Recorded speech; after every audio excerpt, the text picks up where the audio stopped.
Hello everyone. Welcome to केनी studies. आज है 19 नवंबर और आज के करंट अफेयर सेशन में हम जिन टॉपिक्स को कवर करेंगे वो टॉपिक्स हैं इंटरनेशनल क्राइम्स ट्राइब्यूनल। ये बांग्लादेश का एक डोमेस्टिक ट्राइब्यूनल है जो कि हाल ही में काफी चर्चा में रहा है। हम इसके बारे में देखेंगे, साथ ही हम देखेंगे एशियन आर्चरी चैंपियनशिप 2025 के बारे में। हाल ही में ये संपन्न हुआ है। साथ ही हम देखेंगे ministry of statistics and programme implementation जो है इसके बारे में, क्योंकि इस मंत्रालय ने हाल ही में लेबर फोर्स पार्टिसिपेशन जो सर्वे है उसको जारी किया है, जिसकी वजह से ये खबरों में रही है। देन हम देखेंगे बांग्लादेश इंडिया का जो बॉर्डर है उससे रिलेटेड कुछ चीजें देखेंगे। हाल ही में चर्चा में रही ई जागृति प्लेटफॉर्म के बारे में देखेंगे। देन हम देखेंगे एक्सरसाइज अजय वॉरियर 2025 के बारे में, और लास्ट में हम देखेंगे मोटर न्यूरॉन डिजीज के बारे में। शुरू करते हैं। आज का फर्स्ट क्वेश्चन है,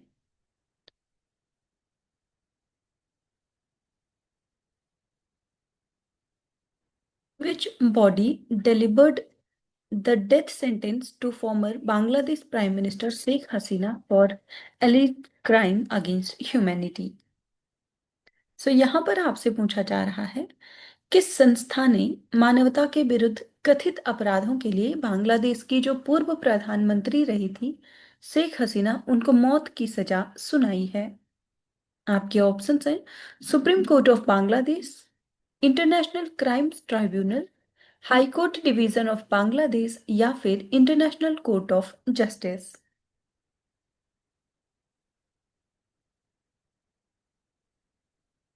और इस क्वेश्चन में आपका करेक्ट ऑप्शन हो जाएगा ऑप्शन बी। जो बांग्लादेश की पूर्व प्रधानमंत्री रही थी शेख हसीना, उनको मौत की सजा हाल ही में सुनाई है इंटरनेशनल क्राइम्स ट्राइब्यूनल ने। आप देख सकते हैं, Former Bangladesh Prime Minister Sheikh Hasina was sentenced to death by the International Crimes Tribunal for alleged crimes against humanity linked to last year's student uprising. Charges include killings during the student uprising and alleged crime against humanity committed prior to her government's fall. Hasina rejected the verdict as politically motivated and accused the interim government of influencing the trial. And the verdict has sparked intense debate amid an already unstable political climate in Bangladesh. ये जो ICT है ये एक domestic tribunal है बांग्लादेश का, setup which is setup to investigate and prosecute serious crimes including crime against humanity. It is known for handling sensitive, politically charged cases with national impact.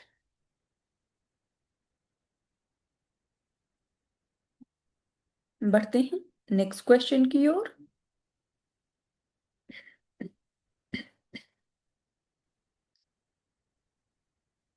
At the Asian Archery Championship 2025 held in Dhaka, how many total medals did India win in their campaign? यहाँ पर आपसे पूछा जा रहा है, ढाका में आयोजित जो एशियाई तीरंदाजी चैंपियनशिप 2025 संपन्न हुई है उसमें भारत ने अपने अभियान में अपने प्रदर्शन में कुल कितने पदक जीते हैं? आपके ऑप्शंस हैं 7, 8, 9 या फिर 10। आपको बताना है, इस वर्ष आयोजित एशियन आर्चरी चैंपियनशिप जिसका आयोजन किया गया ढाका में, उसने भारत में कितने मेडल्स जीते हैं? और इस क्वेश्चन में आपका करेक्ट ऑप्शन हो जाएगा ऑप्शन डी। भारत ने इसमें कुल 10 पदक जीते हैं। आप देख सकते हैं, India finished its campaign at the Asian Archery Championship 2025 in Dhaka with a total of 10 medals, including 6 gold, 3 silver, and 1 bronze. India secured 6 gold medals across recurve and compound categories. 3 silver medals were won, including in men's recurve, women's compound, and compound men's team events. And Sangeeta Archer from India is India's lone bronze medal. So she won India's lone bronze medal in the women's recurve category. सो आपने देखा कि India ने total 10 medals जीते हैं Asian archery championship 2025 में।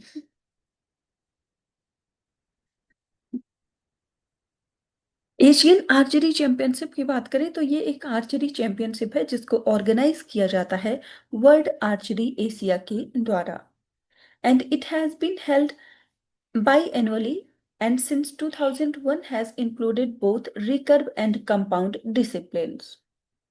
So the tournament began in 1980 and it was first hosted in India. So countries like South Korea, China, Japan and India compete with many of the world's leading archers representing them. आप ध्यान रखेंगे इस वर्ष का जो Asian archery championship है उसकी host country है बांग्लादेश। बढ़ते हैं नेक्स्ट क्वेश्चन की ओर। So according to the Ministry of Statistics and Program Implementation, what was India's labor force participation rate in October for persons aged 15 years and above?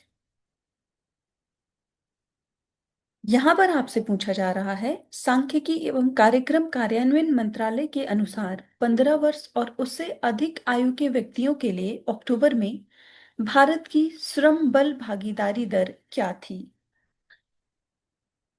आपके options हैं 52.5%, 55.4%, 57.8% या फिर 50.5%।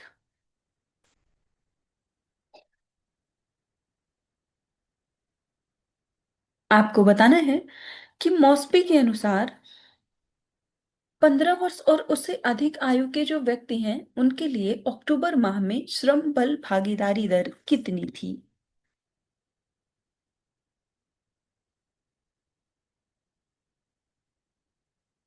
और इस क्वेश्चन में आपका करेक्ट ऑप्शन हो जाएगा ऑप्शन बी। सो ये रहा है 55.4%। आप देख सकते हैं India's labor force participation rate among those aged 15 years and above increased to 55.4% in October, marking a 6-month high. So rural जो LFPR है वो रोज हुआ है to 57.8%, while urban labor force participation rate dipped slightly to 50.5%.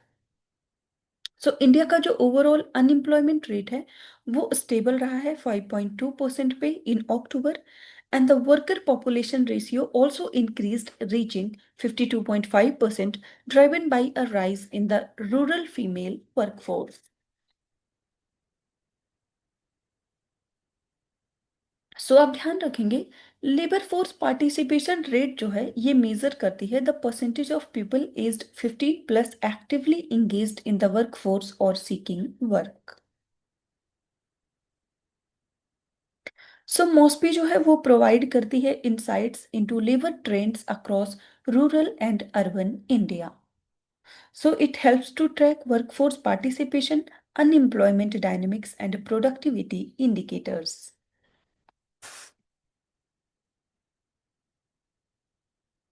बढ़ते हैं next question की ओर।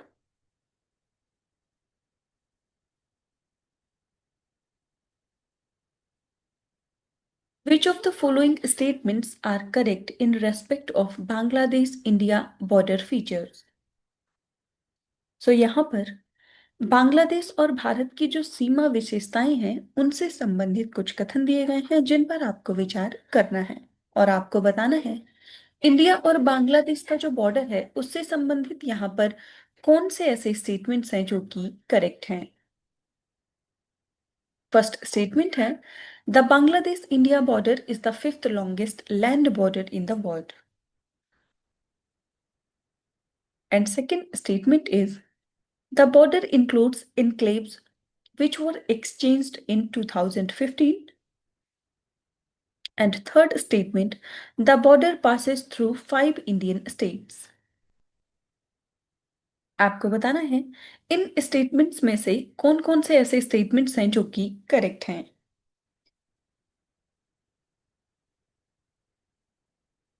और इस क्वेश्चन में आपका करेक्ट ऑप्शन हो जाएगा ऑप्शन डी।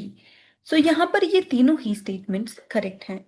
इंडिया और बांग्लादेश का जो बॉर्डर है वो फिफ्थ लॉन्गेस्ट लैंड बॉर्डर है विश्व का। इसका जो बॉर्डर एरिया है वो है 4096 किलोमीटर का। आप यहाँ देख सकते हैं। So the total length of India Bangladesh border is 4096 kilometre, making it India's longest international border. So globally जो टॉप लॉन्गेस्ट बॉर्डर्स हैं उनमें आते हैं US Canada border, then Russia Kazakhstan border, Argentina Chile border and China Mongolia border. So after these four, fifth place is India and Bangladesh border. So this India and Bangladesh border is highly irregular with the rivers, plains and inhabited areas causing complex demarcation. So it is one of the most densely populated border regions in the world, adding administrative complexities. So India और जो बांग्लादेश हैं, historically they had enclaves, small pockets of land belonging to one country inside the territory of another. So there are 162 enclaves, 111 Indian enclaves in the Bangladesh and 51 Bangladeshi enclaves in India. So these were exchanged under the Land Boundary Agreement 2015, finally resolving a decades-old issue. So the exchange provided citizenship choice, cleared land disputes and improved border governance and local development. सो ये जो जानकारियां हैं ये काफी important हो जाती हैं अगर आप सेकंड पेपर में ऐसे लिखते हैं और उसमें इंडिया बांग्लादेश रिलेशन को लेकर के या इंटरनेशनल बॉर्डर डिस्प्यूट्स को लेकर के अगर ऐसे आता है तो आप उसमें ये इंपॉर्टेंट चीजें डाल सकते हैं. So the five states sharing borders with Bangladesh are West Bengal, Assam, Meghalaya, Tripura and Mizoram. And West Bengal has the longest share followed by Tripura, making them key for border trade and connectivity. So the border touches varied terrain, riverine areas, plains, forest and hilly regions, complicating surveillance. So these states serve as critical gateways for trade, security cooperation, migration management and cultural ties with Bangladesh. सो आप ध्यान रखेंगे 5 ऐसे Indian states हैं जो कि बांग्लादेश के साथ अपना बॉर्डर शेयर करते हैं और वो स्टेट्स हैं वेस्ट बंगाल, असम, मेघालय, त्रिपुरा एंड मिजोरम. और जो लॉन्गेस्ट बॉर्डर शेयर करता है इंडियन स्टेट बांग्लादेश के साथ वो है waste Bengal.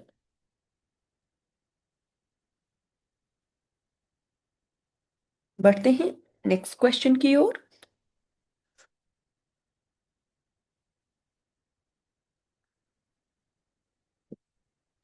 E-Jagriti platform is an initiative of which ministry?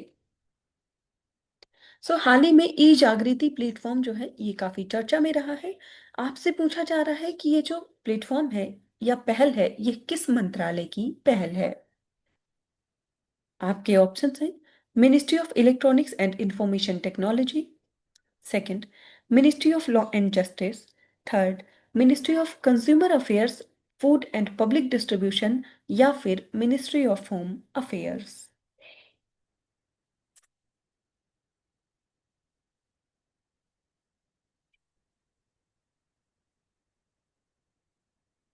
इस क्वेश्चन में आपका करेक्ट ऑप्शन हो जाएगा ऑप्शन सी. सो ई जागृति प्लेटफॉर्म जो है ये है ministry of consumer affairs, food and public distribution का. आप देख सकते हैं द ई जागृति platform has recently crossed 2 lakh users since it's launch on 1st of January 2025. सो ई जागृति जो है ये एक फ्लैगशिप इनिशिएटिव है of the department of consumer affairs under the ministry of consumer affairs, food and public distribution. So it strengthens India's consumer dispute readdressal system through full digital access. It also offers multilingual support and accessibility tools for inclusivity, and it provides AI powered smart search for complaints, cases, and judgments. This platform allows NRIs and citizens to file and monitor cases from anywhere with secure access. So it ensures simple, fast, and cost effective consumer dispute resolution online. आप ध्यान रखेंगे ई जागृति platform जो है ये work करता है under the ministry of consumer affairs, food and public distribution.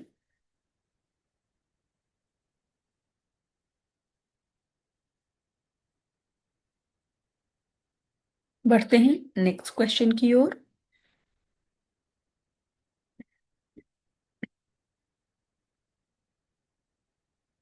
Exercise Ajay Warrior 2025 is a joint military exercise between India and which country? यहां पर आपसे पूछा जा रहा है जो अभ्यास अजय वॉरियर है ये भारत और किस देश के बीच का संयुक्त सैन्य अभ्यास है? आपके ऑप्शंस हैं ऑस्ट्रेलिया, इंडोनेशिया, फ्रांस या फिर यूनाइटेड किंगडम।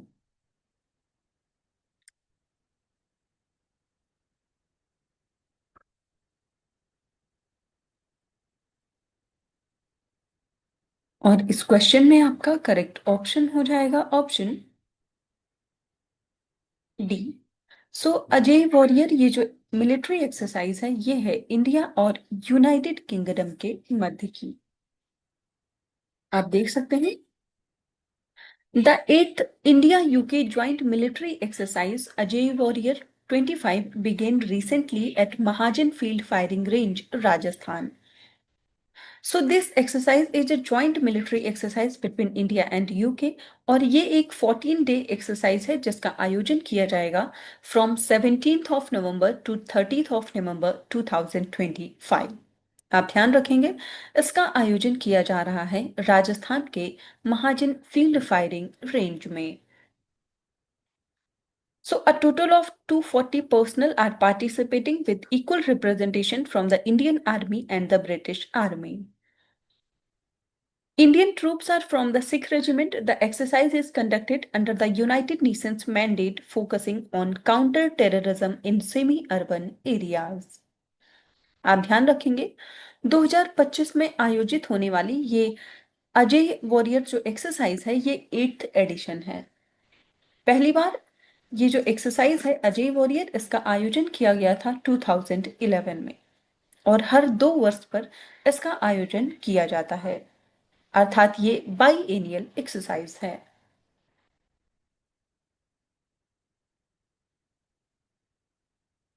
बढ़ते हैं नेक्स्ट क्वेश्चन की ओर।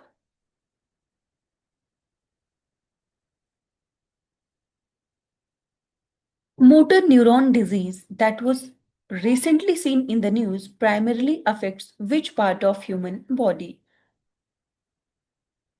So यहाँ पर आपसे पूछा जा रहा है मोटर न्यूरॉन रोग जो है जो कि हाल ही में समाचारों में देखा गया था यह मुख्य रूप से मानव शरीर के किस हिस्से को प्रभावित करता है? आपके ऑप्शन हैं circulatory system, nervous system, digestive system या फिर इंडोक्राइन सिस्टम।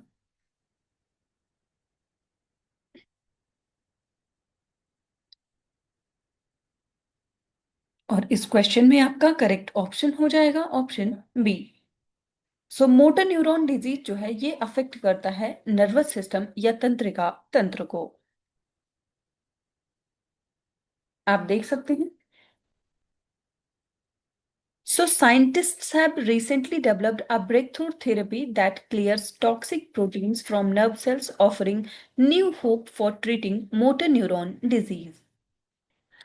ये जो हाल ही में चर्चा में रही मोटर न्यूरॉन डिजीज है इसको एम्योट्रोपिक लेटरल स्क्लेरोसिस भी कहा जाता है या फिर इसको लो ग्रेड डिजीज के नाम से भी जाना जाता है। And that this disease is a rare condition that damages parts of the nervous system and it causes muscle weakness, wasting and paralysis as motor neurons in the brain and spinal cord die prematurely, stopping signals between the brain and muscles.